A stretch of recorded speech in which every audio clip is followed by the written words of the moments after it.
चलिए हम लोग नया सेशन स्टार्ट करने जा रहे हैं। एज यूजुअल मैंने आपको पहले ही बताया था कि इस सेशन में हम लोग डिफिकल्ट अकाउंटिंग स्टैंडर्ड कोडिफिकेशंस और अकाउंटिंग स्टैंडर्ड से रिलेटेड टॉपिक्स को डिस्कस करने वाले हैं। तो ये जो सेगमेंट है काफी इंपॉर्टेंट है एग्जाम के पॉइंट ऑफ व्यू से और अंडरस्टैंडिंग पॉइंट ऑफ व्यू से भी बड़ा इंपॉर्टेंट है। तो आज बेसिकली जो हम स्टार्ट करने जा रहे हैं वो फाइनेंशियल इंस्ट्रूमेंट स्टार्ट करने जा रहे हैं। तो एग्जाम में स्टूडेंट्स को बहुत डिफिकल्ट पड़ता है। जनरली स्टूडेंट्स बहुत सारे अदर इंस्टीट्यूट से बच्चे हमें मैसेज करते हैं यूट्यूब पे कि सर आप ये वाला लेक्चर डाल दीजिए, ये वाला लेक्चर डाल दीजिए। तो आज उनको भी ये लेक्चर मिल जाएगा जो फाइनेंशियल इंस्ट्रूमेंट को डिफिकल्ट समझते हैं। जैसे जैसे बच्चे ज्वाइन करते जा रहे हैं सभी को ऐड ऑन करते जा रहा हूँ। ऑलमोस्ट 60 हो गए हैं और भी स्टूडेंट्स आ जाएंगे।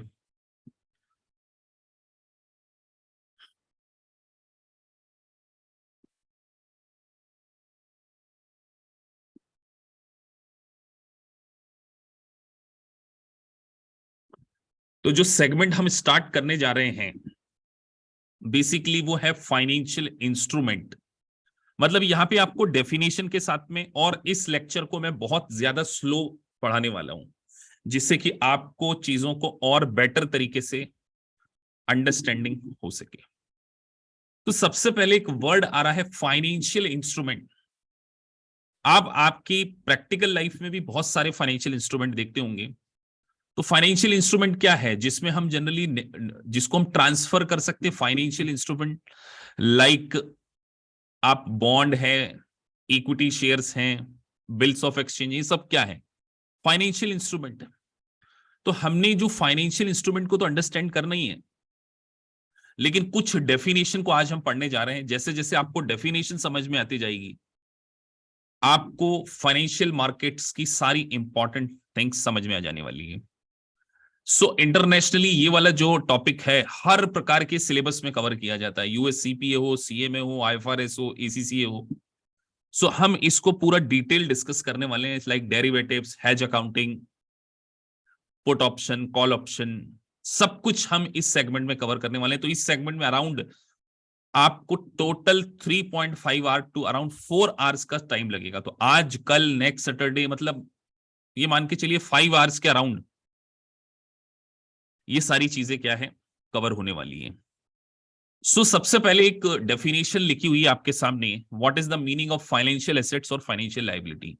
जैसे आज आफ्टरनून के सेशन में, इवनिंग सेशन में भी हम लोग जब IAS 36 पढ़ रहे थे तो वहां पर मैंने बच्चों से पूछा था कि इंपेयरमेंट लॉस के बारे में मैंने आपको बताया था कि इंपेयरमेंट लॉस तो टेंजिबल एसेट्स के ऊपर बुक होता है, फाइनेंशियल एसेट्स के ऊपर इंपेयरमेंट लॉस बुक नहीं होता। IAS 36 जब हम डिस्कस कर रहे थे मॉर्निंग में IFRS की बैच में।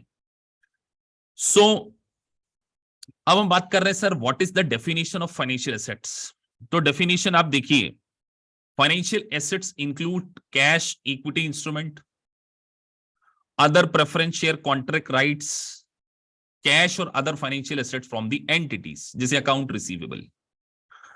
फाइनेंशियल एसेट्स की डेफिनेशन में हमको एक बात बहुत अच्छे से समझ में आ रही है कि सर इसका फिजिकल प्रेजेंस नहीं होता, इसका फिजिकल सब्सटेंस नहीं होता, it's a non physical assets whose value is derived from the contractual claim.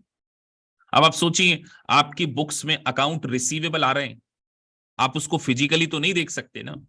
किसी कंपनी के शेयर्स आपने खरीदे हुए हैं तो वो आपकी बुक्स में आप उसको फिजिकली तो नहीं देख सकते हो, तो डीमेट फॉर्म में होते हैं सर। आपका बैंक अकाउंट ओपन होता है किसी भी डिपॉजिटरीज के पास, वो आपके एज ए कस्टोडियन उसको होल्ड करता है। तो फाइनेंशियल एसेट्स अगर हम बात करें तो एक कॉन्ट्रेक्चुअल एसेट है जो आपको राइट टू रिसीव देती है। तो मैं अब आपसे पूछता हूं, आप बताना कि ये फाइनेंशियल एसेट्स है या नहीं है। आप मुझे बताएंगे, plant and machinery it's financial assets और नॉट? अगर मल्टीपल चॉइस क्वेश्चन में आपसे पूछ लिया गया तो सर ये फाइनेंशियल एसेट्स नहीं है, ये तो बहुत सिंपल सी बात थी सर कि ये फाइनेंशियल एसेट्स नहीं है। आगे आपसे पूछा जाए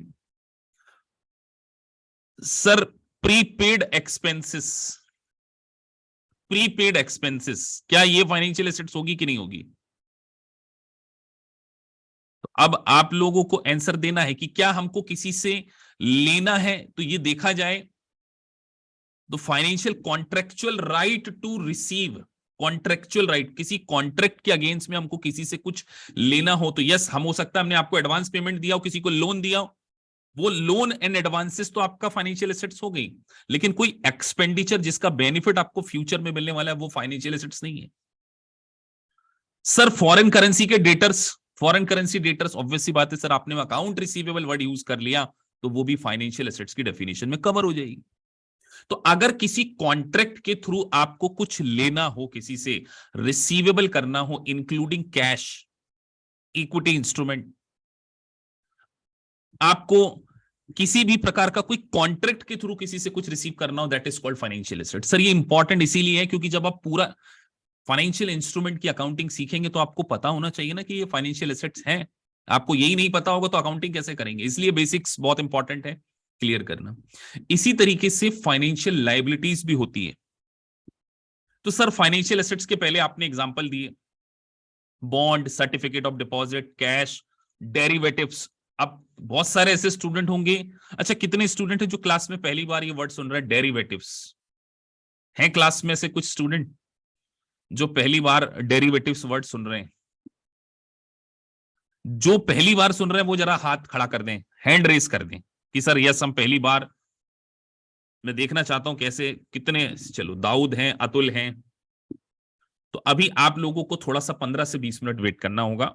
आफ्टर 15-20 मिनट्स मैं बस क्लास में देखना चाहता हूं कितने स्टूडेंट हैं जिनको डेरिवेटिव्स का मतलब नहीं पता। अच्छी बात है, नहीं पता है, कोई दिक्कत नहीं है, समझ में आएगा, इसीलिए तो फंडामेंटल क्लासेस ली जा रही हैं।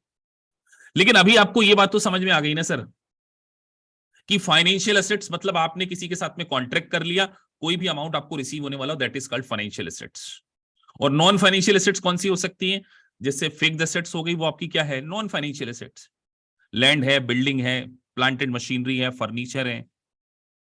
सर अब अगर हम बात करें गुडविल क्या होना चाहिए, गुडविल इज ए क्या कॉन्ट्रेक्चुअल एग्रीमेंट के थ्रू किसी से कुछ लेना है क्या?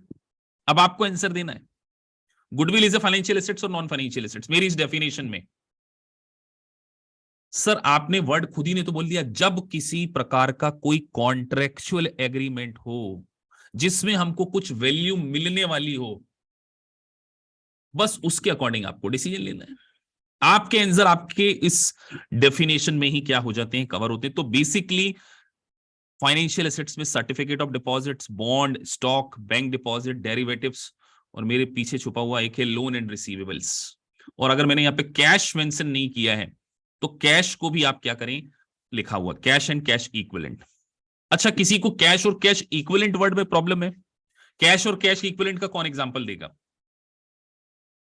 कि सर कैश और कैश इक्विवेलेंट? जैसे कि हमारे पास कई बार स्टॉक एक्सचेंज में कोई ऐसे बॉन्ड पड़े हो, गवर्नमेंट बॉन्ड, वो बिल्कुल अगर उसकी मेच्योरिटी पीरियड आ चुकी हो, जैसे मान के चलिए आपने किसी बॉन्ड में इन्वेस्टमेंट किया 2 साल के लिए, वो मेच्योर्ड होने वाले हैं, परसों मेच्योर्ड होने वाले हैं, तो आपको पता है कि 2 दिन बाद आपको वो पैसा मिलने वाला है, तो that is called cash and cash equivalent. तो ये सब क्या है? Marketable securities. मार्केटेबल सिक्योरिटीज को भी हम क्या बोलेंगे? फाइनेंशियल एसेट्स बोलेंगे। सर ये छोटी छोटी बातें आप क्यों बताते हो बेटा? एमसीक्यू बेस्ड एग्जामिनेशन होगी ना, तो पूछेंगे, वो 4 लिस्ट दे देंगे, इट इज फाइनेंशियल एसेट्स और नॉन फाइनेंशियल एसेट्स, तो आपको पहचानना होगा। सो इसीलिए ये फंडामेंटल सेशंस आपको प्रोवाइड किए जा रहे हैं। यही हमारी क्लास की सबसे बड़ी यूएसपी है कि जितने भी इंटरनेशनल कोर्सेज उसमें सबसे ज्यादा बेसिक्स बहुत ज्यादा स्ट्रॉन्ग करना, relevant to curriculum. Sir financial asset समझ में आ गई, आगे बढ़ते हैं। फाइनेंशियल लायबिलिटीज आप लोग एग्जांपल दे सकते हैं? सर सिंपल बात है, कोई किसी से रिसीवेबल होगा तो काउंटर पार्टी के लिए पेबल होगा वो। यार मैंने किसी से लोन, किसी को लोन दिया है तो वो मेरी बुक्स में फाइनेंशियल एसेट्स है, और किसी से लोन लिया है तो वो मेरी बुक्स में क्या है? Financial liabilities. तो financial liability includes obligation to deliver. देखिए डेफिनेशन पढ़िए, आपको ये नोट्स भी प्रोवाइड किए जाएंगे, आपके एलएमएस में अपलोड कर दिए जाएंगे, तो आपको यहां पर बहुत सारी चीजों को हाईलाइट करते चलना है। तो financial liabilities include obligation to deliver cash और other financial assets, example bond, accounts payable. अब मैं आपसे पूछता हूं, आप बताना कि ये फाइनेंशियल लायबिलिटी है या नहीं है। Equity share capital, common share is a financial liability और यस और नो? सब लिखें इसका आंसर। मैं जरा इसके लिए पोल क्रिएट करता हूं, आप लोग पोल में आंसर देना कि सर इक्विटी, इसके लिए मैं पोल क्रिएट कर रहा हूं, मैं देखना चाहता हूं क्लास में कितने परसेंटेज लोग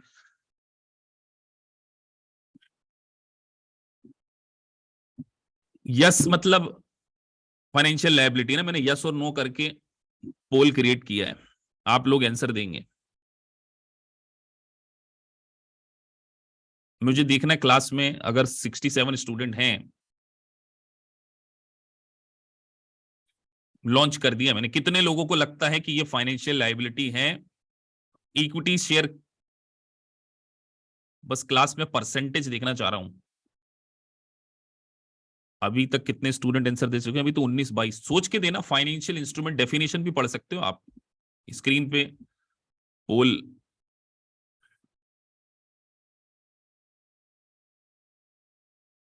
तो अगर अभी भी पूरे स्टूडेंट ने आंसर नहीं दिया, जो पार्टिसिपेट ही नहीं कर रहे उनका क्या करूं? वो किस तरफ हैं? वो यस और नो दोनों तरफ ही नहीं है क्या, कि पार्टिसिपेट करने में भी समय लगता है? अब 70 स्टूडेंट बैठे होंगे क्लास में, अभी भी 14 लोग सोच रहे हैं, पूरे लोगों का आंसर नहीं आया, तो मेजोरिटी देखते किस साइड है।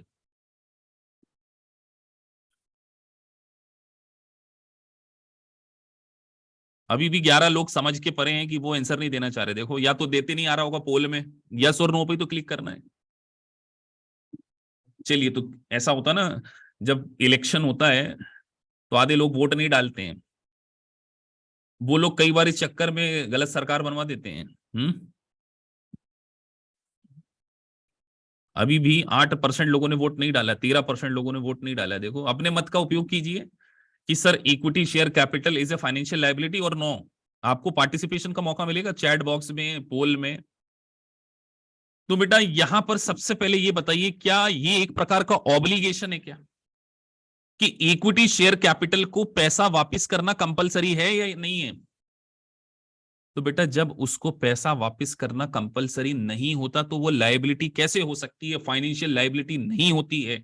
तो ध्यान रखिए कि फाइनेंशियल लायबिलिटी इंक्लूड्स ऑब्लिगेशन के साथ में क्या लिखा, ऑब्लिगेशन, एक एक लाइन। एग्जाम में पता चला यूएससीएमए या सीपीए के एग्जाम में क्वेश्चन आ गया, और नीचे उन्होंने दे दिया common share identity which of the, और नीचे लिख दिया एक्सेप्ट फाइनेंशियल लायबिलिटी, एक्सेप्ट कोई पहचानना होगा, एक्सेप्ट, इसको छोड़कर सारी फाइनेंशियल लायबिलिटी। तो equity share capital common share financial liability नहीं है। क्यों नहीं है? देखिए सामने लिखा हुआ है, financial liability includes obligation to deliver cash और another financial assets, obligation to exchange financial instrument. मतलब मैंने किसी से प्लांट एंड मशीनरी खरीद ली और मैंने बोला मैं आपको शेयर्स दूंगा, मैंने किसी से प्लांट एंड मशीनरी बाय कर ली और मैंने बोला मैं आपको फाइनेंशियल इंस्ट्रूमेंट देने वाला हूं, या मैंने किसी स्टॉक एक्सचेंज में जाके फ्यूचर कॉन्ट्रैक्ट, अभी मैं फ्यूचर और उसके ऊपर नहीं जा रहा हूं, जहां मुझे डिलीवरी देना है, तो बेटा इक्विटी शेयर कैपिटल कभी भी ऑब्लिगेशन नहीं होता, क्योंकि कंपनी में जब तक कंपनी बंद नहीं हो जाएगी ना, इक्विटी शेयर होल्डर को पेमेंट वापस नहीं किया जाता।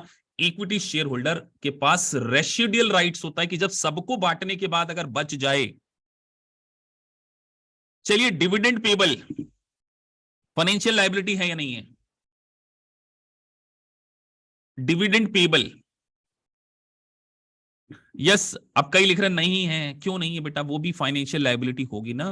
यस है सर, फाइनेंशियल लायबिलिटी है, क्योंकि यहां पर ऑब्लिगेशन टू डिलीवर कैश है, अनदर फाइनेंशियल एसेट्स है, और obligation to exchange financial instrument. तो ध्यान रखिए, equity share capital financial liability नहीं होते। अब अगला कॉन्सेप्ट मैं पूछ रहा हूं, preference share is financial liability और नॉट? सर उसका कंपलसरी रिडम्पशन करना पड़ेगा, पैसा वापस करना पड़ेगा, 8 साल 10 साल 15 साल जितने साल के लिए भी आपने यूज की के लिए फंड लिया है, तो जिसका पेमेंट आपको वापस करना पड़े, that is called financial liability under the contractual obligation. Contractual obligation है सर, देना पड़ेगा, पैसा वापस देना पड़ेगा, that's why it is called financial liabilities. Getting my point? तो आज के बाद आपको फाइनेंशियल इंस्ट्रूमेंट, 3 प्रकार के फाइनेंशियल इंस्ट्रूमेंट के बारे में मैं बता रहा हूं। कौन कौन से financial instrument? 3 sir. Equity share financial liability asset नहीं, बट है तो फाइनेंशियल इंस्ट्रूमेंट ना, उसको हम इक्विटी बोलेंगे, इक्विटी के नाम से जानेंगे। तो ये बात आपको ध्यान रखना है कि वेरी वेरी इंपॉर्टेंट। यस अमन, आप बिल्कुल सही क्लास में बैठे हैं, ये टेक्स की क्लासेस नहीं चल रही है। आगे बढ़े। अब फाइनेंशियल लायबिलिटीज में हमने यहां पे एग्जांपल दे दिया है sir, accrued expenses, accounts payable, interest payable, income tax, bills payable, loans, ये सब क्या है, फाइनेंशियल लायबिलिटी की डेफिनेशन में कवर होते हैं। ये सब लोग किस में कवर होते हैं सर, फाइनेंशियल लायबिलिटी की डेफिनेशन में कवर होते हैं। आगे बढ़े। तो सर एक बात हमको क्लियर हो गई कि आप फाइनेंशियल इंस्ट्रूमेंट में समझा रहे थे कोई ऐसा कॉन्ट्रेक्चुअल इंस्ट्रूमेंट जो ट्रांसफरेबल होता है, उसको हम फाइनेंशियल इंस्ट्रूमेंट बोल रहे हैं। और उसके अंदर दो डेफिनेशन आपने पढ़ाई, फाइनेंशियल एसेट्स और फाइनेंशियल लायबिलिटी, जिसमें कॉन्ट्रेक्चुअल राइट्स के अगेंस्ट में आपको कुछ लेना हो वो फाइनेंशियल एसेट्स, और कॉन्ट्रेक्चुअल ऑब्लिगेशन हो पेमेंट करना हो that will be your financial obligation, financial liability. Sir ये पढ़ क्यों रहे हैं, क्योंकि चैप्टर है financial instrument, accounting of financial instrument, जो कि अकाउंटिंग स्टैंडर्ड कोडिफिकेशन आईएफआरएस हर जगह कवर होने वाली चीज है। तो उसके लिए डेफिनेशंस को समझना पड़ेगा। तो आज अभी थोड़े दिन पहले, थोड़ी मिनट पहले कुछ स्टूडेंट ने बोला था सर हमको डेरिवेटिव समझ में, वर्ड पहली बार सुन रहे हैं। तो अब डेरिवेटिव्स आपके सामने लिखा हुआ है, डेरिवेटिव्स एंड हेजिंग, बहुत इंपॉर्टेंट एस्पेक्ट, एग्जाम में कई बार 15-15% पूछ लिया जाता है इसके ऊपर, 10% तो मिनिमम है पूछने के चांसेस, अगर आ गया ना तो अच्छा इंपॉर्टेंट क्वेश्चन आएगा। तो सर डेरिवेटिव्स के साथ में पहले डेफिनेशन लिखिए, लेकिन ये डेफिनेशन केवल बुकिश डेफिनेशन है। Derivative is a contract between two parties which derive its value from underlying asset. बड़ी कॉम्प्लिकेटेड डेफिनेशन है। Derivatives is nothing, it is a contract between two parties which derive its value from underlying assets। तो sir इसको थोड़ा सा practical example से समझते हैं। अब उसके लिए हमें what is the meaning of underlying asset क्या होता है, और which derive its value from the price क्या होता है, ये सब समझेंगे। सुशील कुमार यादव बिल्कुल टेंशन मत लो, अगले 10 मिनट आपको, अगर इस क्लास में बैठे किसी भी स्टूडेंट को डेरिवेटिव समझ में नहीं आए तो मुझसे कहना, अगर आप समझने के लिए रेडी हैं तो डेफिनेटली आपको समझ में आएगा। तो चलिए हम थोड़ा सा एक्सेल पे कुछ कैलकुलेशन के थ्रू आपको चीजें समझाने जा रहे हैं, डेरिवेटिव्स। तो आप एक बार जरा डेफिनेशन फिर से पढ़ लो पहले। Derivatives is a contract, sir एक कॉन्ट्रैक्ट होना चाहिए, पहली वर्ड तो आप ध्यान रखिए, कॉन्ट्रैक्ट होना चाहिए, बिटवीन टू पार्टीज होना चाहिए, which derive its value from underlying assets, जो अपनी वैल्यू अंडरलाइंग एसेट से डिराइव करता हो। अब सर सिंपलीफाई लैंग्वेज में समझाइए। तो चलिए एक छोटी सी कहानी सुनाएंगे आपको, इस कहानी के थ्रू आपको एक बहुत इंपॉर्टेंट लॉजिक भी समझा देंगे।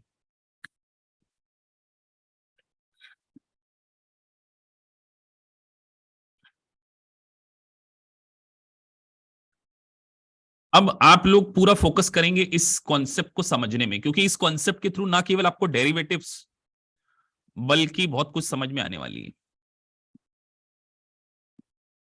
ये है स्टॉक एक्सचेंज,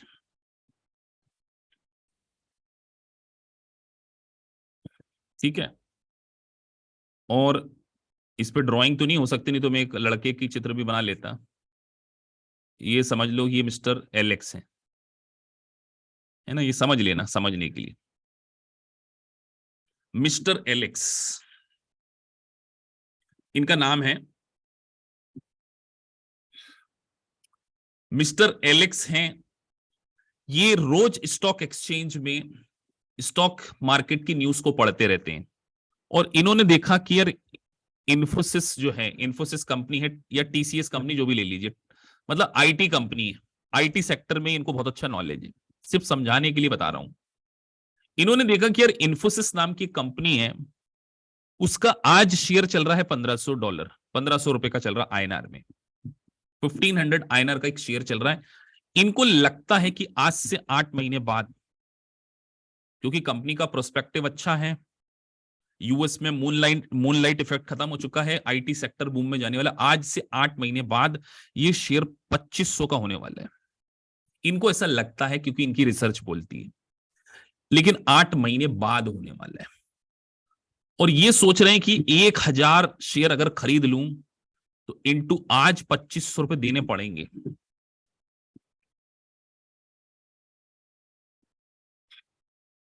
तो इनको कितने का इन्वेस्टमेंट करना पड़ेगा? इनको इन्वेस्टमेंट करना पड़ेगा ना, 25 लाख रुपए बैंक में से निकाल कर शेयर खरीदने पड़ेंगे। तो यहां पे कोई रिस्क है कि नहीं रिस्क है? बताइए किसी को ये तो समझ में आ रहा है कि नहीं? क्योंकि बिल्कुल बेसिक से समझना, रिस्क है बेटा कि नहीं है? अच्छा, मैंने 2500 लिख लिया ना। यहाँ पे मैं 1500 लिख लेता हूँ पहले, सॉरी मैंने अमाउंट गलत लिख लिया है कि हाँ सर 1000 इंटू 1500। आज रिस्क क्या है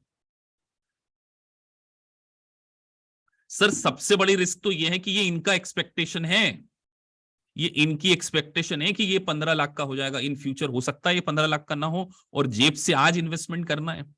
तो ये बेचारे स्टॉक एक्सचेंज के पास जाते हैं और स्टॉक एक्सचेंज से बोलते हैं कि यार मुझे आज से 8 महीने बाद ऐसा लगता है कि इस इन्फोसिस के शेयर 2500 हो जाएंगे, मुझे 1000 शेयर खरीदना है, लेकिन मेरे पास 15 लाख रुपए नहीं है। बोले 15 लाख नहीं है, कितना पैसा है? बोले मेरे पास है ना 50,000 रुपीज है। कितने हैं? मात्र 50,000 रुपीज, 50,000 है। तो स्टॉक एक्सचेंज एक ये पार्टी है और एक ये पार्टी है, दोनों है ना।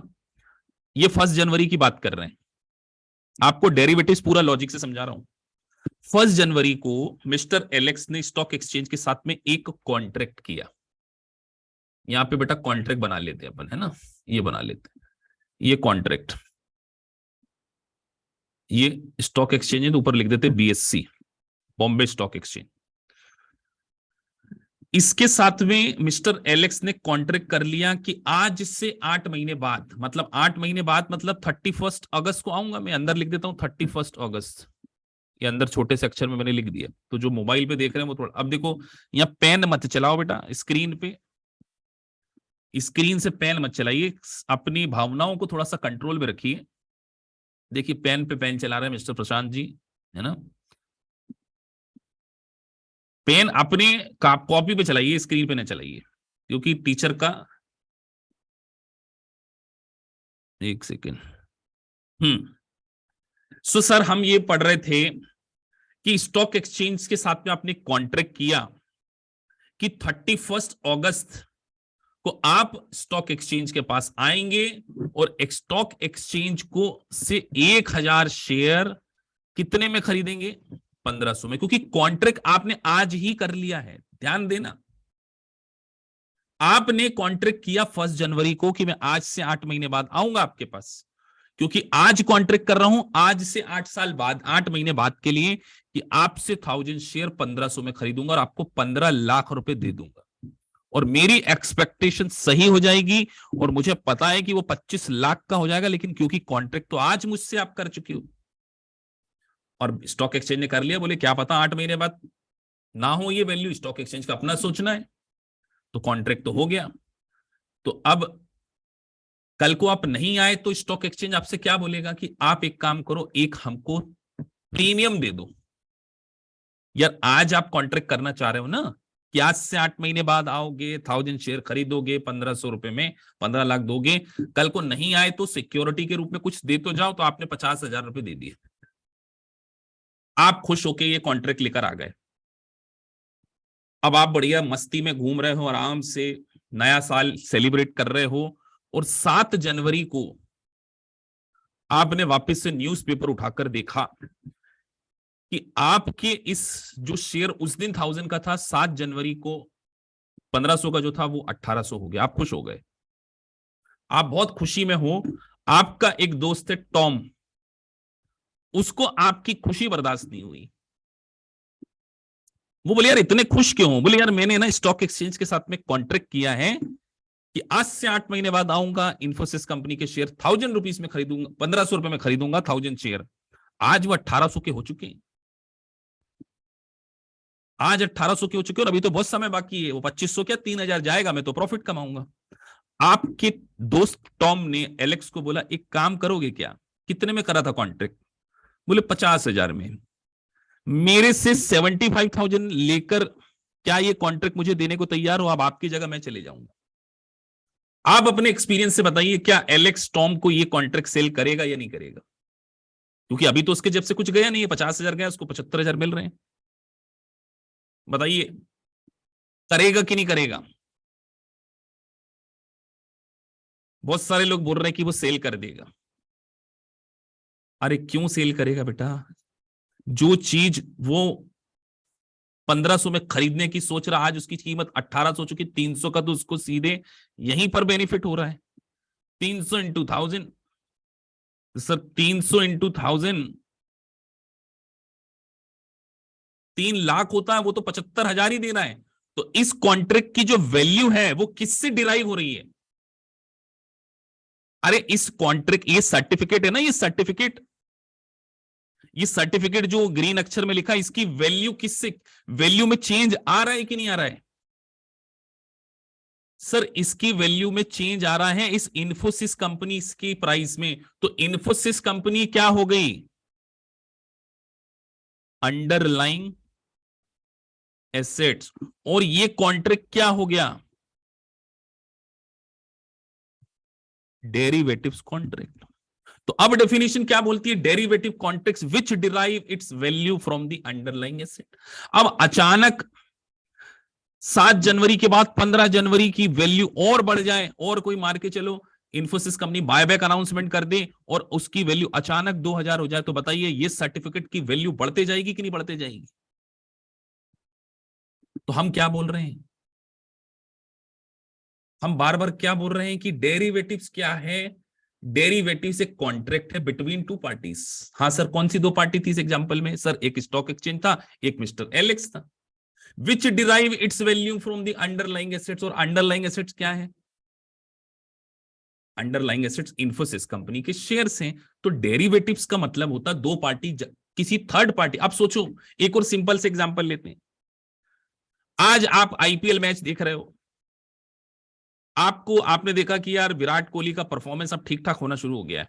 आपका और आपके दोस्त, आपने बोला कि यार ये आज 50 रन के ऊपर बनाएगा। आपका दोस्त बोला नहीं, 50 के नीचे बनाएगा, बनाएगा भले कुछ भी, लेकिन 50 के नीचे बनाएगा। आपके बीच में शर्त लग रही है, जैसे ही वो 25, 27, 28, 30 रन पे क्रॉस कर जाएगा, मार्केट में जो सट्टा बाजार वाले हैं, वो जो गेम खेलते हैं, वो कहीं ना कहीं उसकी बिड हाई और अप नीचे करते जाएंगे कि नहीं करते जाएंगे? उसकी जो बिड की जो प्राइस है, जो सट्टे की प्राइस है, वो किससे डिराइव हो रही है? विराट कोहली से। तो विराट कोहली यहां पे क्या है? क्या है? अंडरलाइंग एसेट्स, जिसकी उस कॉन्ट्रैक्ट की, उस बेट की जो वैल्यू है, विराट कोहली की परफॉर्मेंस से डिराइव हो रही है। तो ऐसे ही स्टॉक एक्सचेंज में अंडरलाइंग एसेट्स को, अंडरलाइंग एसेट्स क्या क्या हो सकती है सर? अब ये समझना पड़ेगा हमें कि सर एक्चुअल में अंडरलाइंग एसेट्स क्या होती है, उसको हम समझते हैं। तो अंडरलाइंग एसेट्स क्या हो सकती है? शेयर्स हो सकते हैं किसी कंपनी की, कमोडिटीज हो सकती है। हाँ सर, कमोडिटीज हो सकती है, शेयर्स हो सकते हैं, करेंसीज हो सकती है। तो यही तो हम पढ़ रहे थे। अब अगर हमारी डेफिनेशन पे वापस आए, डेफिनेशन पर वापस आए, तो आपको वो समझ में आ गया। तो अंडरलाइंग एसेट्स बॉन्ड हो सकते हैं, कमोडिटी हो सकती है, इंडेक्स हो सकता है, करेंसी हो सकता है। इंडेक्स निफ्टी, निफ्टी 50 के बारे में आपने नाम सुना होगा। ऑयल्स में जैसे यूएसडी डॉलर करेंसीज में ऑयल की प्राइस के ऊपर फ्लक्चुएट होता रहता है। तो ये सब क्या है? अंडरलाइंग एसेट है। सर कमोडिटी कैसे अंडरलाइंग एसेट्स हो गई? यार गोल्ड में लोग खरीदते बेचते हैं कि नहीं? आप मेटल वगैरह में देखते होंगे कमोडिटी मार्केट भी होता है। तो ये सारी चीजें क्या है? अंडरलाइंग एसेट्स है।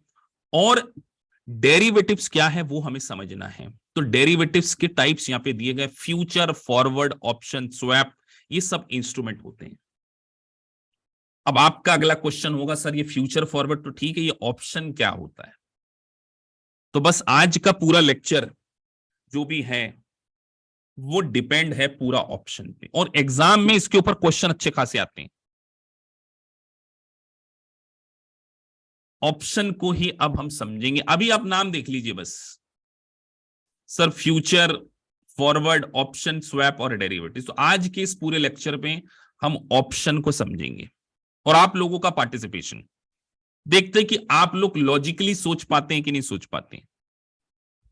तो हमने ऑप्शन को समझना है, तो स्लाइड से हटके पहले थोड़ी सी जनरल बातें करते हैं अभी, क्योंकि बहुत लॉजिक से समझना पड़ेगा, कॉम्प्लिकेटेड टॉपिक है ये। और उसको करने के बाद आप स्टॉक एक्सचेंज में थोड़ी सी ट्रेडिंग वेडिंग भी समझ जाओगे। वैसे ट्रेडिंग का सेमिनार हम लेते हैं, पर अभी लेना बंद कर दिया है क्योंकि मार्केट बहुत ज्यादा फ्लक्चुएट हो रहा है। अभी तो हमारा खुद का पोर्टफोलियो 50% डाउन चल रहा है।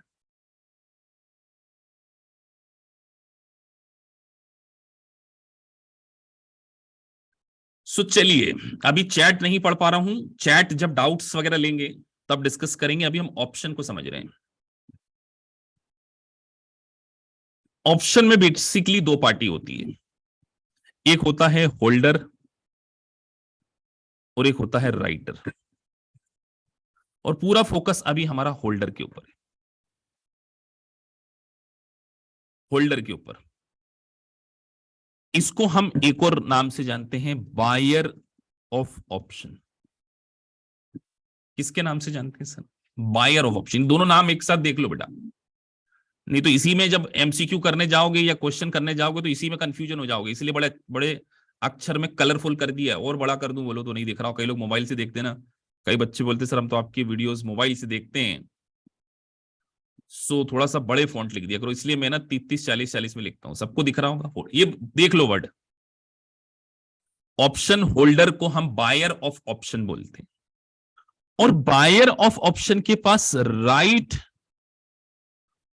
टू बाय होता है, right, not obligation to bye.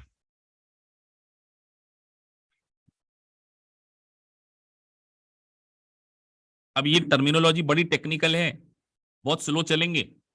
पूरा अटेंशन आप लोगों का होना चाहिए कि सर आपने एक वर्ड लिखा right to buy, not obligation to buy. अब इसको एग्जांपल से समझते हैं। उसके लिए हमें एक वर्ड और समझना पड़ेगा, call option. Call option versus put option समझना है ना। अभी पूरा फोकस कॉल पे बेटा, ठीक है। अब आप वापस से स्टॉक एक्सचेंज में नजर रख के बैठे हो और आपने टाटा मोटर्स के ऊपर नजर रखी हुई है। आपने देखा कि यार इलेक्ट्रॉनिक व्हीकल का कोई नया इन्होंने आरएनडी कर लिया और टाटा मोटर्स के शेयर्स की प्राइस बढ़ने वाली है, ऐसा लगता है आपको।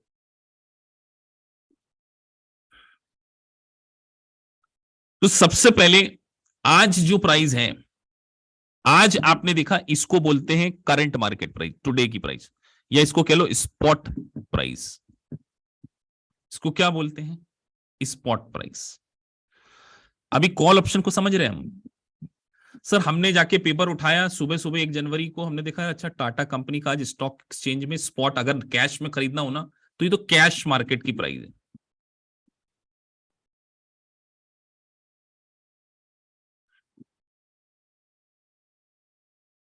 ठीक है, लेकिन आपको अभी नहीं खरीदना शेयर। आपको लगता है कि यार टाटा कंपनी, टाटा मोटर्स है, वो एक आरएनडी कर चुकी है एलोन मस्क के साथ में, उन्होंने कोई म्यूचुअल कोलैबोरेशन एग्रीमेंट साइन कर लिया, वो मिलके इंडिया में एक इलेक्ट्रॉनिक व्हीकल लॉन्च करने वाली। आपको न्यूज पता है, आपका एनालिसिस है कि अगले 3-4 महीने के अंदर टाटा मोटर्स का शेयर बहुत बढ़ जाएगा। आप अगेन स्टॉक एक्सचेंज में जाते हो और ऑप्शन बाय करते हो। क्या करते हो? ऑप्शन। और वो भी कौन सा ऑप्शन?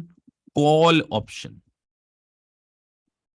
और आप बोलते हो कि यार ये जो टाटा कंपनी के शेयर्स को मैं आज से 3 महीने बाद खरीदूंगा, तो स्टॉक एक्सचेंज आपको एक प्राइस देता है जिसको बोलेंगे हम यहाँ पे स्ट्राइक प्राइस। क्या बोलेंगे? ये भी बड़ी इंपॉर्टेंट टर्मिनोलॉजी है। वो बोल रहा है 1200 की स्ट्राइक प्राइस, 1200 आईएनआर, कि आप टाटा का आज से 3 महीने बाद शेयर 1200 में खरीद सकते हो। और आपकी एक्सपेक्टेशन है कि ये प्राइस 1500 जा सकती है। आप मुझे बताइए आप इस प्रकार के ऑप्शन को डील करना चाहोगे कि नहीं करना चाहोगे आप? तो यहां पर मैंने दोनों वर्ड लिख दिए। स्ट्राइक प्राइस आपकी क्या है? 1200 है, और ये है फ्यूचर मार्केट प्राइस। तो ये पहचानना आना पड़ेगा आपको, जिसको कि क्वेश्चन में सीएमपी बोला जाएगा। सीएमपी क्या बोला जाएगा? करंट मार्केट प्राइस भी बोल सकते हैं, वो ना, वो फ्यूचर। इसको हम सिंप्लीफाई लैंग्वेज में लिख देते हैं फ्यूचर, या लिख देते हैं प्राइस ऑन मेच्योरिटी डेट, है ना? क्वेश्चन दिया होगा।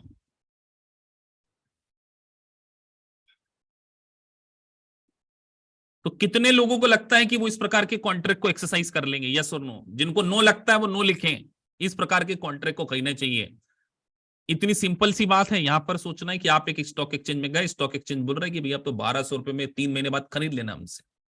आज नहीं खरीदना है, अभी नहीं बेच रहे हैं, आज तो केवल कॉन्ट्रैक्ट हो रहा है। तो आप यहां पर एक ऑप्शन बाय कर रहे हो कि आप टाटा कंपनी के शेयर आज से 3 महीने बाद कितने में खरीदोगे? 1200 रुपए में।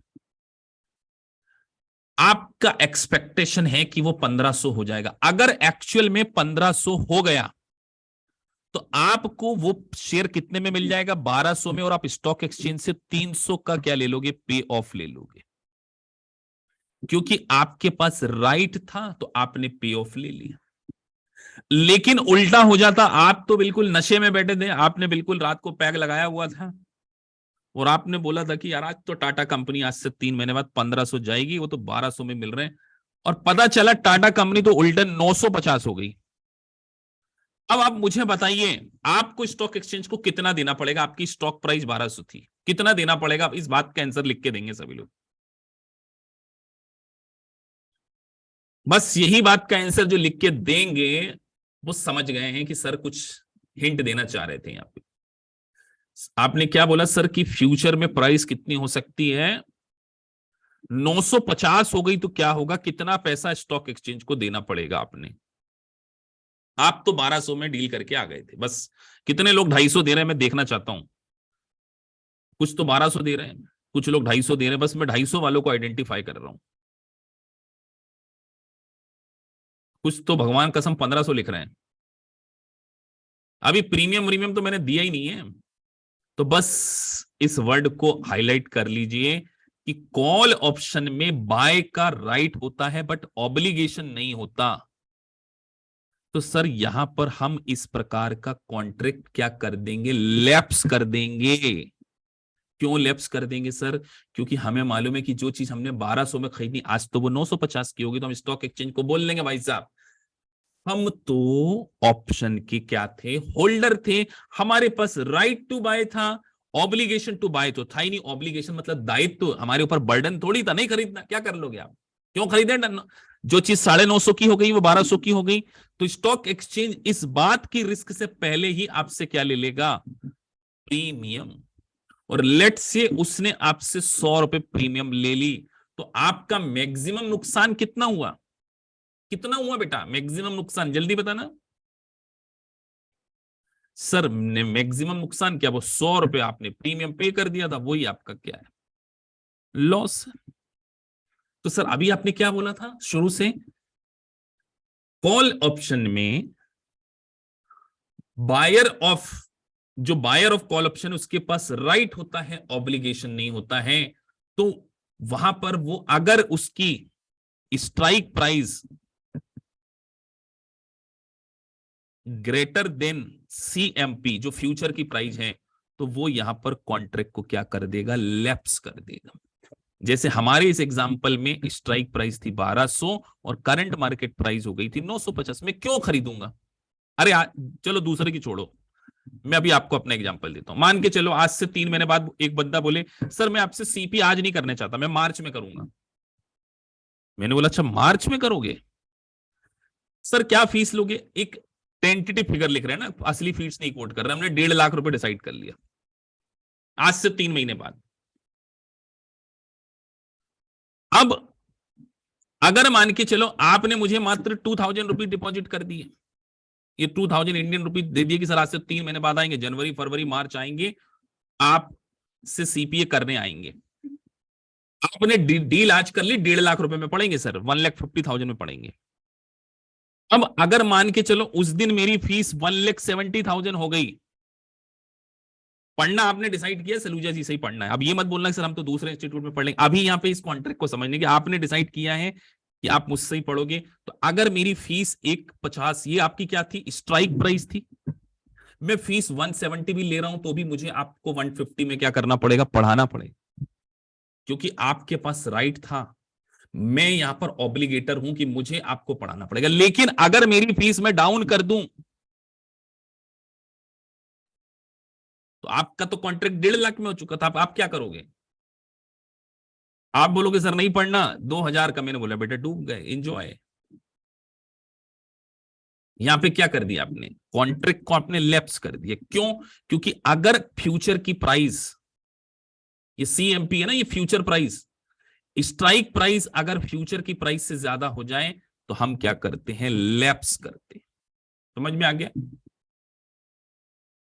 अब बेटा इससे सिंपल भाषा में दुनिया में कोई समझा दे तो मेरे को बता दे, इससे सरल भाषा में तो कोई नहीं समझा सकता। अब किसी को डाउट आ रहा है कि सर ये लैप्स क्या हो गया, सिंपलीफाई लैंग्वेज और आसान। सर अगर फ्यूचर में प्राइस 1500 हो जाती, 1500, ऑब्वियस सी बात है सर, स्ट्राइक प्राइस जो है इज ग्रेटर देन,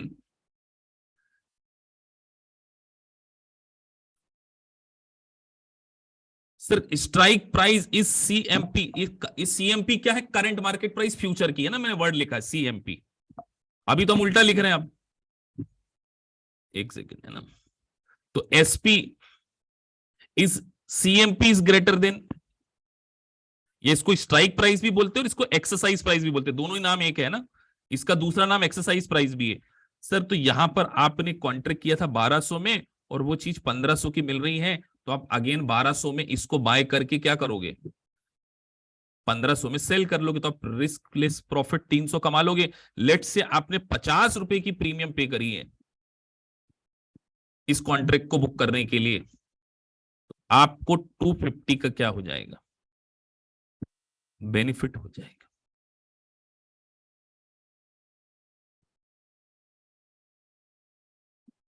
अब चलिए एक और, ये तो कॉल ऑप्शन। अब क्या समझ में आ गया सर, कॉल ऑप्शन। अब यहां पे समझे ना,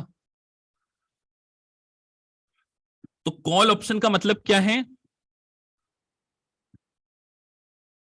राइट टू बाय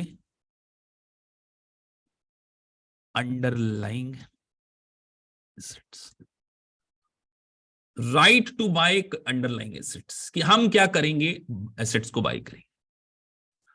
किसी के कोई डाउट हो इसमें बिल्कुल पूछ सकते हैं। यहां पर बहुत स्लो चले हैं हम सर, इसमें कुछ हमने, अब आपसे 2 क्वेश्चन पूछे जाते हैं। अगर मार्केट आपको लगता है बुलिश है, अब फिर से एक पोल रेज होगा बेटा, क्रिएट पोल, ठीक है। अब एक फिर से पोल क्रिएट किया जा रहा है, इस क्वेश्चन का भी आंसर देना, और उम्मीद करें कि सब लोग इसमें पार्टिसिपेट करेंगे। मैं देखना चाहता हूं,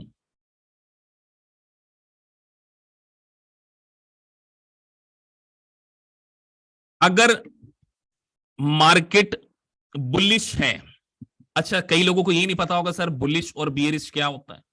मतलब आपको लगता है कि मार्केट फ्यूचर में बढ़ सकता है, क्या है, बुलिश मार्केट, और एक होता है बियरिश, है ना, क्या होता है। तो यहां पर हमने एक लिख लिया बुल मार्केट, है ना, बुलिश, शॉर्टकट लिख दिया है। और चॉइस 2 में हम लिख रहे हैं बियरिश। तो आप बताना, आप कॉल ऑप्शन बुलिश में करोगे या बियरिश में करोगे, एग्जाम का क्वेश्चन है ये। बस पोल क्रिएट हो रहा है, कितने लोग, मैं देखना चाहता हूं कितने बच्चे क्लास में,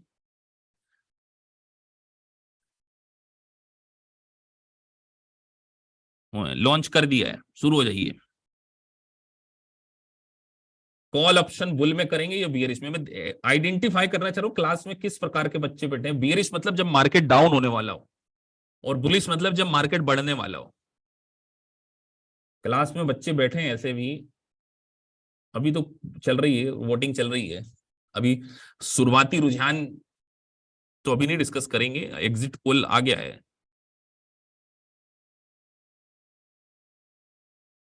76% वोटिंग हो गई है।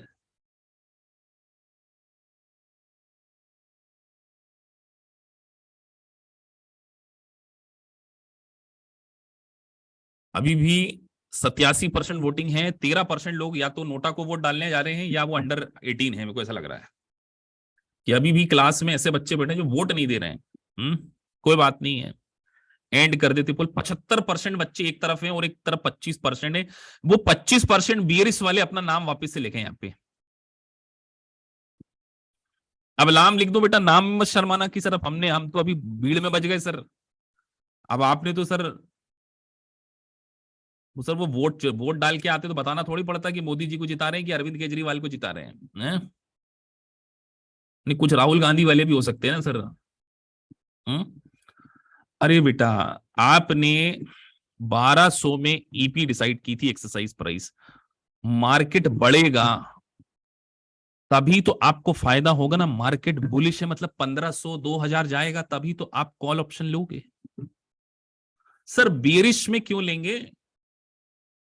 मतलब आपने जो चीज 1200 में खरीदने की बात करी, अगर वो 800 में मिलेगी तो भी आप कॉल ऑप्शन ले लोगे? आपको लगता है कि फ्यूचर में मार्केट 800 पे आ जाएगा और आप 1200 पे खरीदने की बात करोगे क्या? अरे ऐसा सोचो, आप मेरे से कोचिंग पढ़ने की बात कर रहे हो कि सर अभी आपने बोला था 1.5 लाख में पढ़ाएंगे, और आपको लगता है कि सर की फ्यूचर में फीस 1,20,000 हो जाएगी, तो मेरे से आप 1.5 लाख में कॉन्ट्रैक्ट क्यों करोगे बेटा?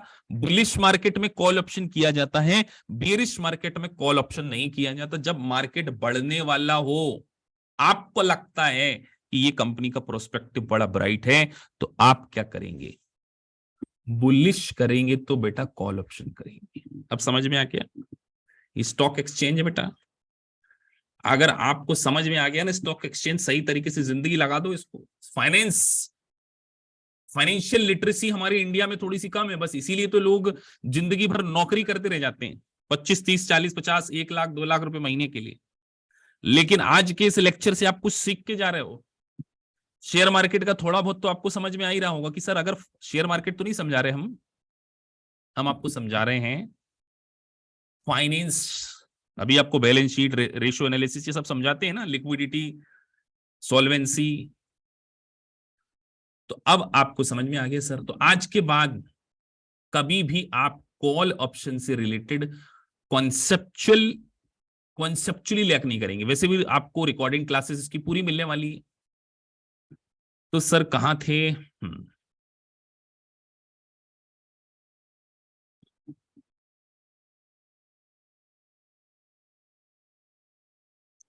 अब सर जरा डेफिनेशन पढ़ लें। ऑप्शन, अब डेफिनेशन पढ़ने की जरूरत नहीं है देखा जाए तो। अब आपको डेफिनेशन खुद को ही समझ में आ जाना चाहिए, और डेफिनेशन नहीं भी समझ में आई तो कॉन्सेप्चुअल क्लियरिटी आपकी पूरी हो गई है। Option contract is an agreement that gives the option holder right to buy और सेल द अंडरलाइंग एसेट। अभी हमने केवल कॉल ऑप्शन को पढ़ा, पुट ऑप्शन को नहीं पढ़ा है। तो पुट में अभी सेल का भी एग्जांपल लूंगा। इट सर्टेन डेट, जिसको हम फ्यूचर बोल रहे हैं, एक्सपायरी डेट। इट प्री, लिखा ना, pre specified price known as a strike price और exercise price. In contract the seller और राइटर, अभी हम ये समझेंगे, सेलर और writer of the option has no choice but is obligation. अभी सेलर के पॉइंट ऑफ व्यू से डिस्कस नहीं किया। आज का पूरा लेक्चर हम केवल किसके पॉइंट ऑफ व्यू से डिस्कस कर रहे हैं? हम केवल बेटा कॉल कॉल ऑप्शन को डिस्कस, वो भी कॉल और पुट डिस्कस करेंगे, लेकिन किसके पॉइंट ऑफ व्यू से? होल्डर। अभी राइटर को नहीं डिस्कस किया, राइटर कल आएगा। आज ही राइटर डाल दूंगा तो पगला जाओगे आप कि क्या राइटर क्या होल्डर। पहले इस लेक्चर को आराम से कल संडे के दिन देखना, रिपीट कर करके देखना, तब जाके आपको समझ में आएगा। आगे बढ़े। अब सर देखा जाए तो ऑप्शन दो ही प्रकार के होते हैं, एक होता है कॉल ऑप्शन और एक होता पुट ऑप्शन। अब सर इसको भी समझ लेते हैं। चलिए बेटा, तो कॉल और पुट के बाद, अच्छा सभी को कॉल ऑप्शन में क्लियरिटी हो गई ना? क्या क्लियरिटी हो गई सर? कॉल ऑप्शन में जो होल्डर होता है उसके पास right to buy of underlying asset होता है कि मैं किसी अंडरलाइंग सिक्योरिटीज को खरीद सकता हूं। अब हम बात कर रहे हैं पुट।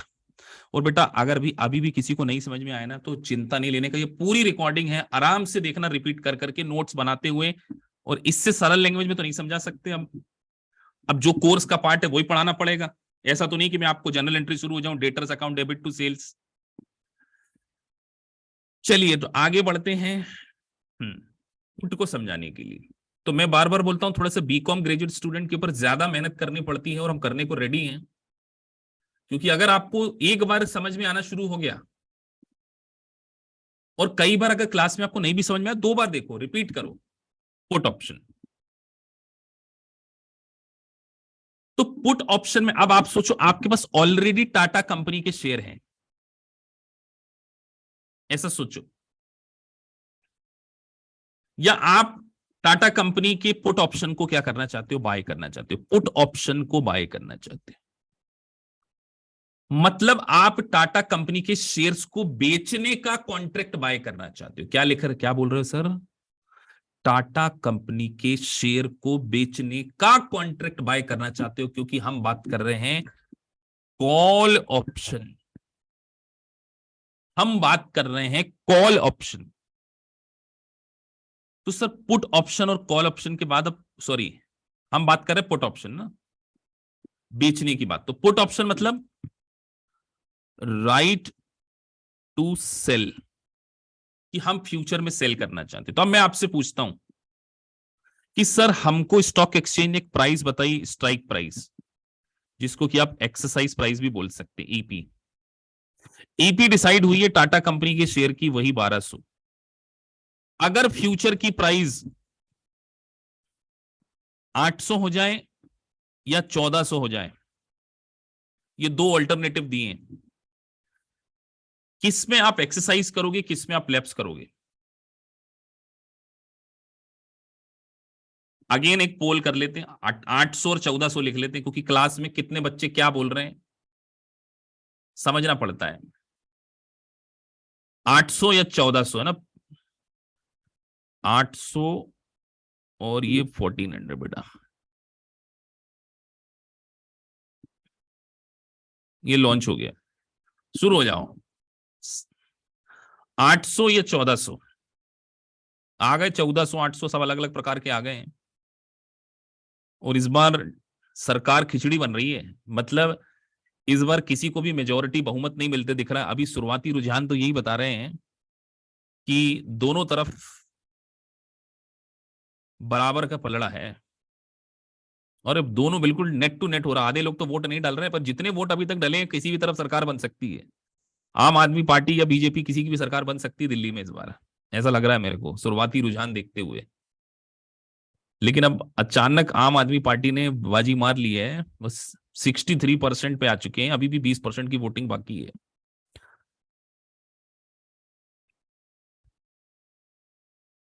सारे लोग वोट डाल दो बेटा। 17% लोग अभी भी इंतजार कर रहे हैं वो, अच्छा 15-10% तो लोग वोट डालते ही नहीं है ना, उस फिर रुक गए। देखो 17% इस बार वोट नहीं डाल रहे हैं। अच्छा ये 17% को वोट डालते ही नहीं आता है क्या? जिनको नहीं आता है जरा वो तो बताएं, कैसे कौन से ऐसे स्टूडेंट को वोट डालते ही नहीं आ रहा है?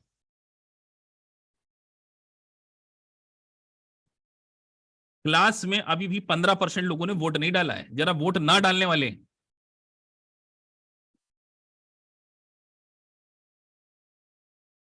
वोट डालने वाले अभी भी 17% लोग नहीं हैं जिन्होंने वोट नहीं डाला। बताओ, मतलब अभी भी कंफ्यूजन है, मेरे को यही समझ में नहीं आता। क्लास में कई बच्चे डाउट भी नहीं पूछते और पार्टिसिपेट भी नहीं करते। चलिए तो 62% लोग बोल रहे हैं, 17% तो बोल नहीं रहे। मैं पहले आपको वोटिंग का परसेंट बता दूं, ये 62% है। और 17% ने रिस्पॉन्ड नहीं किया है। अब उनका क्या आंसर लें? तो बाकी सोच लो कितने बचे, मतलब जिन लोगों ने बाकी ये बचे हैं। तो भैया यही सही है। कैसे सही है सर? यहां पर हम एक्सरसाइज करेंगे, क्यों? और यहां पर हम क्या करेंगे, लैप्स करेंगे। लॉजिक सोचिए, आपने स्टॉक एक्सचेंज से बोला कि हम आपको टाटा कंपनी के शेयर 1200 रुपए में बेचेंगे। आपके पास वो चीज 1200 में बेचने की चीज 800 हो गई, तो भी आप स्टॉक एक्सचेंज को कितने में बेचोगे बेटा? वो चीज आपके पास थी ही नहीं, ऐसा सोचो, थी ही नहीं, आपने फिर भी स्टॉक एक्सचेंज को बोल दिया मैं तो 1200 में बेचूंगा। वो थी नहीं थी, आपने देखा अरे मार्केट में 800 की हो गई, आप 800 में खरीद के लेकर आए और स्टॉक एक्सचेंज को 1200 में चिपका दिया, और आपने सीधे यहां पे 400 का प्रॉफिट कमा लिया। लेकिन उल्टा हो गया, आपने बोला हम 1200 में बेचेंगे, आपके पास तो था नहीं, मार्केट में खरीदने जा रहे हैं तो वो तो 1400 की मिल रही, तो आप यहां पे क्या कर दोगे, लैप्स कर दोगे। अरे ऐसा सोचो, आपके पास एक आईफोन आपको मिल गया, आप मेरे पास है सर मैं आज से आपको 3 महीने बाद आईफोन बेचूंगा। आपने बोला कितने में बेचोगे रे, कितने में बेचोगे बेटा? आपने बोला सर $1200 में बेचूंगा। अब वो फोन आपके पास नहीं था, आप खुद किसी से खरीदने वाले थे, वो आपको 800 में देने को तैयार है, तो आप तुरंत मेरे को 1200 में दे दोगे ना बेटा, 800 में उससे खरीद के, क्योंकि आपको मालूम है कि वो 800 का मिल गया। तो सर आपकी ईपी अगर सीएमपी से ज्यादा होती है तो पुट ऑप्शन में आप एक्सरसाइज कर लेते हैं। एक्सरसाइज लिख लेना, ईपी मतलब कॉन्ट्रेक्चुअल प्राइस, जो कॉन्ट्रैक्ट के अंदर लिख दी जाती है, जो कॉन्ट्रैक्ट के अंदर लिख दी जाती है। तो सर अगर आपने मुझे बोला कि सर 1200 में बेचूंगा, और आपका वो दोस्त जिससे आप खरीदने वाले थे, अब वो बोला नहीं मैं तो 1400 में दूंगा, तो आप मेरे साथ भी मुकर जाओगे ना कि सर मैं अब आपको 1200 में नहीं बेच पाऊंगा, क्योंकि वो प्राइस तो 1400 हो गई सर। लैप्स, क्योंकि मेरे पास तो क्या है, राइट बट नॉट ऑब्लिगेशन।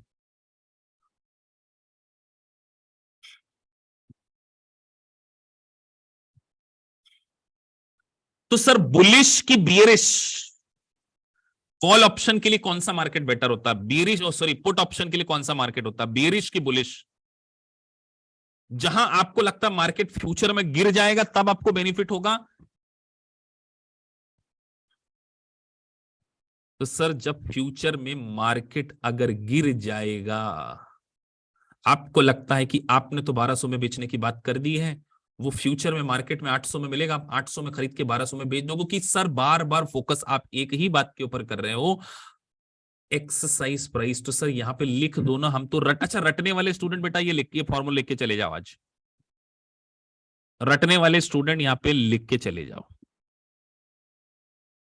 अब सर स्टॉक एक्सचेंज में जब हम कॉन्ट्रैक्ट करते हैं तो वहां पर आपको बेटा प्रीमियम पे करना पड़ता है। क्या पे करना पड़ता है? प्रीमियम पे करना पड़ता है, ऐसे तो कॉन्ट्रैक्ट होता नहीं है। तो अब आपने मान के चलो कॉल ऑप्शन बाय किया, अब मैं आपसे पूछता हूं, कॉल ऑप्शन आपने बाय किया और आपने स्टॉक एक्सचेंज को प्रीमियम पे की ₹20, और आपने जिस शेयर्स में बाय किया था उसकी ईपी एक्सरसाइज प्राइस 100 थी। चलो ब्रेक इवन बता दो बेटा, जो ब्रेक इवन बता दे। ब्रेक इवन का मतलब भी समझ में आना चाहिए ना सर, ब्रेक इवन मतलब नो प्रॉफिट नो लॉस। क्या प्राइस हो जाए जिससे आपको प्रॉफिट और लॉस दोनों सिचुएशन में नहीं होने वाला है।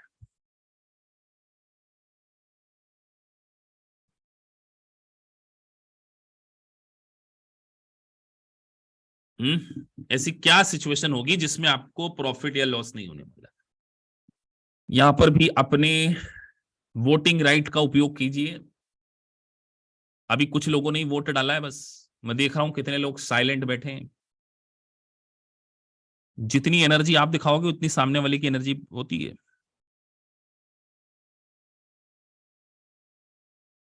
हम्म लाइव क्लास चल रही बेटा, लाइव क्लास में आपको आंसर देना कंपलसरी है, नहीं तो सर हमको डाउट आया, हमको समझ ही नहीं, हमारे तुम्हारे आंसर यहीं पे तो दे रहा हूं मैं, आप पूछो। ब्रेक इवन कई लोग ₹20 लिख रहे हैं, अब सोचिए बेटा, ₹20। और जो स्टूडेंट सीपीए कर रहे हैं वो ₹20 लिख रहे हैं ब्रेक इवन। अब आप सोच लो कि आपको बेसिक फंडामेंटल की कितनी रिक्वायरमेंट है।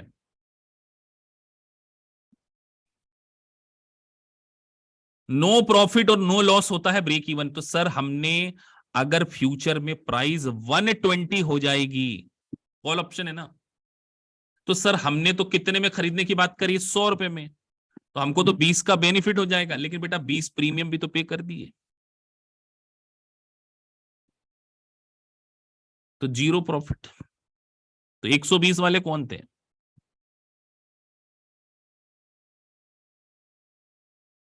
इतना सिंपल सा काम था बेटा। तो सर एक रूल बना देते हो सर, आप क्यों नहीं बनाते? हम तो रटना मारने बेटा, रटने से काम नहीं होगा। Break even point is equal to exercise price plus premium. तो ये बीईपी प्राइस है ना, बीईपी प्राइस, बीपीपी कर दे रहा हूं उसको मैं। तो सर यहां पर हमारी एक्सरसाइज प्राइस थी 100 और हमने प्रीमियम पे किया 20 इज इक्वल टू 120। सर ये कॉल ऑप्शन की जगह अगर पुट ऑप्शन होता तो क्या होता सर? तब ब्रेक इवन पॉइंट क्या होता? अब भी अपने मत का उपयोग नहीं करने वाले स्टूडेंट थोड़ा सा सावधान हो जाएं। अपने अधिकारों का उपयोग कीजिए, वोट डालना कंपलसरी है। और जो वोट नहीं डाल रहे बेटा, इनिशिएटिव लेने से घबराते हैं। क्या होगा बेटा, एग्जाम में नेगेटिव मार्क्स तो है ही नहीं ना। एग्जाम भी मल्टीपल चॉइस क्वेश्चन होने वाली हो कई जगह, तो जिनकी एमसीक्यू बेस्ड एग्जाम हो वो भी वोट डालने से डर रहे हैं कि चैट में लिखते नहीं आता है। अब कई लिख रहा है 20 रुपए, बताओ। अरे मैं प्रॉफिट नहीं पूछ रहा बेटा, मैं यहाँ पे ब्रेक इवन पूछ रहा हूं। तो सर यहां पर पुट ऑप्शन, ये कॉल ऑप्शन का था, ये रूल बना लो, ये कॉल ऑप्शन का था। और सर पुट ऑप्शन में ये break even price, break even, break even point की जगह break even price is equal to EP minus premium. Exam में मल्टीपल चॉइस क्वेश्चन आएंगे तो ध्यान रखना। तो सर यहां पर आप लॉजिक समझा दो ना। अरे आपने बात करी थी हम भैया कितने में बेचेंगे? हमने बोला था ना हम 100 में बेचेंगे। मार्केट में अगर उसकी कीमत 80 हो गई तो भी हम कितने में बेच पाएंगे? सर हम तो 100 में ही सेल करेंगे। वो चीज 80 में बिक रही है तो पहले 80 में खरीद के 100 में बेच देंगे। हाँ तो कुछ जेब में नहीं, 20 का प्रॉफिट कमा लेंगे। और स्टॉक एक्सचेंज को पहले ही हमने कितना दे रखा है, प्रीमियम पे कर रखी है। तो नो प्रॉफिट नो लॉस। अब कई बच्चों की सिर के ऊपर से जाना शुरू तो नहीं हुआ है, बट इतना तो पढ़ना ही पड़ेगा। इससे आसान भाषा में इतना इंगेज रखकर मैंने आपको डेरिवेटिव, और मैं चाहता ना इस क्लास को 20, मुझे 15 मिनट लगते, मैंने आपको पूरा कॉन्सेप्ट समझाने में करीब करीब आपसे 1.5 घंटा ले लिया ऑलमोस्ट। जो कॉन्सेप्ट मैं आपको 15 से 20 मिनट में समझा सकता हूं। क्लास में चार्टर्ड अकाउंटेंट बच्चे बोर हो गए होंगे, का तो सीए बैठे होंगे, उनको पहले से ही आता है, बोले सर क्या कर रहे हो महाराज जी, सब समझ में आ गया हमको, तो पहले ही आता है। बस यही प्रॉब्लम होती है। मैं इसीलिए बार बार बोलता हूं कि ग्रेजुएट स्टूडेंट को थोड़ा सा टेक्निकली अलग पढ़ाना पड़ता है। वो मुझे पता है क्योंकि मैं ऐसे ही सीखा हूं। हमारे जो सर थे वो बहुत अच्छे समझाया करते थे, तो हमको समझ में आ गया। अब आपको मनोज गुप्ता क्या लिख रहे हैं सर इस, अरे इतनी सारी चैट लिख दोगे बेटा तो मैं कैसे चैट पढ़ूंगा? एक साथ सब भावुक हो जाते हैं। अब एक चैट लिखते हैं वो ऊपर चली जाती है। सर इस टॉपिक पर भी बना दो कि हमें किसी कंपनी के फाइनेंशियल स्टेटमेंट समझ नहीं हो तो। हाँ वो रेशियो एनालिसिस का टॉपिक आएगा, मनोज गुप्ता आपको बैठा लेंगे, आपके सिलेबस का पार्ट है बेटा वो। बीईसी जब पढ़ोगे, अगर सीपीए के स्टूडेंट हैं जो पूछ रहे हैं, वो बीईसी सिलेबस में आता है, लिक्विडिटी सॉल्वेंसी। किसी एक हम लेक्चर ऑर्गेनाइज कराएंगे जिसमें किसी कंपनी की बैलेंस शीट को पूरा उठाकर पूरे रेशो एनालिसिस कर देंगे, जिसको विंडो ड्रेसिंग बोलते हैं। सर हम गेयरिंग रेशो समझेंगे, लिक्विडिटी रेशो समझेंगे, सॉल्वेंसी रेशो समझेंगे। होने वाला है वो, यूएससीएमए की क्लास में होने वाला है। मैं आपको अनाउंस बता दूंगा, जिसको बैलेंस शीट में समझना हो कि सर डिफरेंट डिफरेंट रेशोस को कैसे इंटरप्रेटेट किया जाता है। सारे रेशो कुछ भी नहीं छोड़ेंगे हम उसमें, liquidity, solvency, gearing, debt equity, due point analysis, तो ये सारी चीजें। तो आज के लेक्चर को अभी जो पार्ट 1 ही कंप्लीट हुआ है, जब इसका कल पार्ट 2 आएगा तो वो आएगा आपका राइटर के पॉइंट ऑफ व्यू से, और इसमें कॉम्प्लेक्स चीजें आएंगी। फिर उसके बाद ये जो सीरीज हमने शुरू की है, basically hedge accounting, derivatives accounting, सब कुछ इसमें पढ़ना, फाइनेंशियल इंस्ट्रूमेंट।